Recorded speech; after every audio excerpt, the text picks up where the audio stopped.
the biggest takeaway I had from that is that people don't necessarily behave according to their described beliefs in politics. And I know that that's a crazy thing to say, that it's crazy that it would take something like that, but more just that it reinforced for me that no, people honestly do follow their personal motivations in politics first and foremost.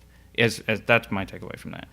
And then the second piece was the myth of a rational voter is just the analysis and the acceptance that it's probably most rational for most people to be completely without knowledge when it comes to political decision making, especially voting, because the benefits are so extremely low. And people consciously, maybe, or if not unconsciously, totally understand this, that, you know, your vote honestly will never matter. I mean, and most things in your life that do matter, you don't focus on as much as, you know, as you maybe ought to. And that's a big, you know, factor of what led me to sort of understand why political discourse is so fucking crazy, because it's no longer really about like honest discussions about ideas. It's about sport.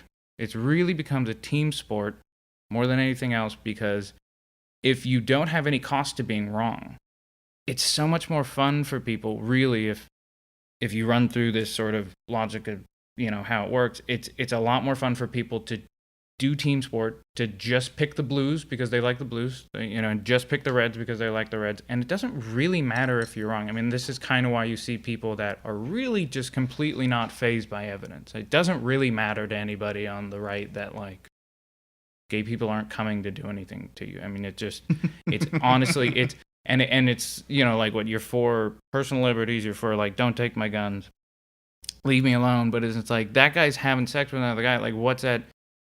Shouldn't he have it? And it's like, no, that's different liberty. And it's like, no, but so, like, that contradiction though never gets shown in the sunlight, and it never has to. You can contain them. You can have these dichotomies sitting in your brain because it doesn't matter. It's not real stuff. And you can't have that kind of dichotomy about, like, if the steering wheel is pulled this way, I'm going right.